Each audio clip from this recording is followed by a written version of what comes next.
What's up guys, it's Manga Time, once again here to bring you my review of Bleach 630, The Twinned Twilight. What a chapter. Seriously, this is great. What a brilliant start to the fighting. I was just reading this chapter and like, this is awesome, this is great, and then it was just getting better and better as it went along. So, yeah, this is going to be a fairly positive review, I think. But it starts off with the tower that Askin was standing on collapsing after Grimmjow attacked him. And, Grimmjow thinks he's killed him. He's like, first one out. And it's like, how can you be so naive? But Ichigo chases after him. He's like, Grimmjow, what are you doing? And then as Grimmjow turns to talk to Ichigo, Askin just charges out of the dust and starts running away. And I told you last week, Askin knows when to get out of dodge. That's the thing. He's very savvy. He knows when he's like, fuck this, I'm out of here. And he's just running, which I think is hilarious. It's very Askin. But Grimmjow's like, he notices Askin's charging away, and Ichigo's kind of like, you let him escape? There's a bit of comedy there, and Grimmjow starts chasing after him. He's like, wait up. And basically Askin's like, I'll wait if you promise not to kill me. And, Grimmjow's like, I never said kill you. And then he says, if you're weaker than me, it's only natural that you'll die. And then basically Askin's like, I knew you'd say that, the hell I'm going to wait. And he just starts running off. But Grimmjow's like, you didn't come here to fight, why are you running away? And Askin turns around and he's like, I didn't come to fight, I came to kill you. I just wanted to kill you quietly, and that's a great line. I just wanted to kill you quietly. But Askin's like, you weren't here from the start anyway, why'd you show up in the first place? And I presume he means when the Schutzstaffel confronted Ichigo and the others back up in the palace, obviously Grimmjow wasn't there yet. And so now he's like, well, why the hell are you here? And basically, Grimmjow's like, me, I'm Kurosaki's enemy. And then Askin's like, well, we're on the same side. Let's kill Kurosaki together. And Grimmjow's like, you can't keep running away. He then puts his hand on the floor, and I thought he was going into his release form. But it appears to be a partial release, which is interesting. I don't think we've ever seen that before. And he's like, I'll catch you and kill you. And he now has these big black claws, reminiscent of his release form, I feel. Although his release form doesn't have black claws, I don't think. But the fact that he's got a partial release, I reckon that's Kubo's way of saying he's got a segunda etapa.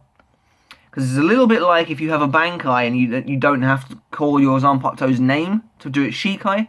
I reckon this is similar to that. So Grimmjow, is pouncing after him. Askin's like, wah! He's like running away. But, Grimmjow doesn't stand a chance. I legitimately don't think Grimmjow stands a chance. Askin's got him right where he wants him. He's, completely feigning this whole thing, I reckon. There might be an element of truth behind Askin's, running away. But, we know that Grimmjow's very head-on fighter, and Askin's power is lethal, and he doesn't have to do much to make it work. So the fact that Grimmjow's just chasing after him without a second thought is definitely a little bit foolish, but very, very Grimmjow.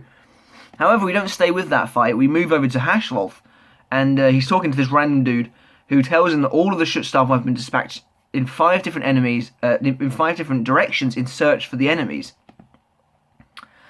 Haschwalth doesn't like the fact that the Schutzstaffel now includes Uryu Ishida. Again, as I said last week, it's interesting to see that Uryu has now basically been shoved as part of the elite Sturmritter and not His Majesty's right hand anymore. This guy was told by Yuhava himself to send Uryu with them. And it's interesting that there is someone else in the building other than the Sturmritter and Yuhava. It does mean that there hopefully is a sizable Quincy army there as well. But the guy says that Uryu went to the second Ast, which I believe means second branch or something like that. And Haschwalth tells him to follow Uryu. And apparently he can't leave Varvelt, which is interesting. And he says, follow him and let me know if he does anything that's not part of his orders. So Haschwalth is still very, very suspicious of Uryu after their little chat in 565. And he's like, I shouldn't have permitted him to take action alone. I was careless.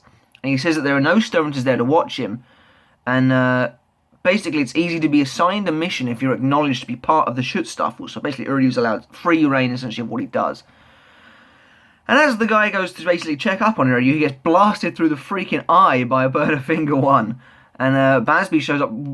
Like, seriously, the artwork in this chapter is brilliant. Like, this panel is so great. Bazz-B just standing behind this guy as he's, like, falling to the ground. And Bazz-B's all in shadow. And it looks super sinister and really awesome. And he basically says, are you that worried about Uryu Ishida? And Haschwalth's like, Bazz-B? What was that for?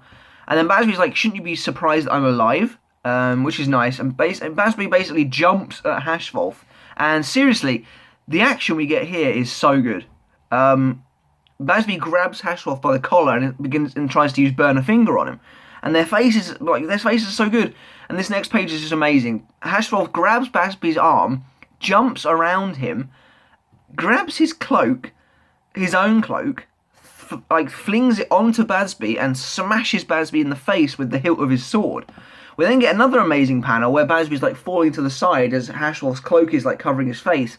Haschwalth is in mid-air with his hand on his blade and he's drawing his sword at the same time.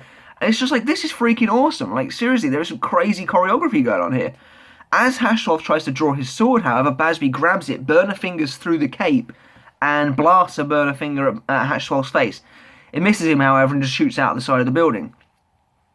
That's awesome, though. It's 2 pages worth, but it's really great. And they they skid backwards. And Haschwalth's I see, your wounds weren't caused by the enemy, but by his majesty. And so he realises why Bazz-B's pissed off. And he's you weren't chosen.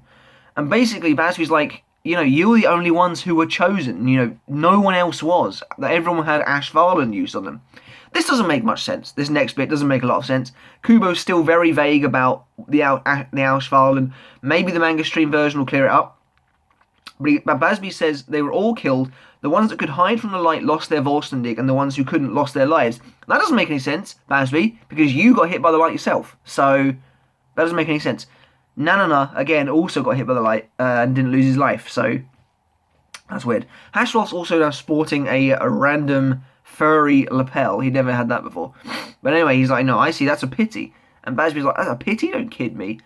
And then he says, you knew about this, didn't you? And Haschwalth's why do you want to know? You wouldn't, if I said I didn't, you wouldn't believe me. And Bazz-B's and this is good. This is crazy. Now things start getting really major now. Bazz-B's I would believe you because we're friends, aren't we? And that's mental. He then says, he then calls him Jugo like he did in 543.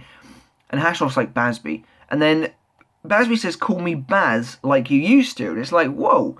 Okay, so these two used to be really good friends. And I guess this is a nice little callback to 543 when they were about to have a fight.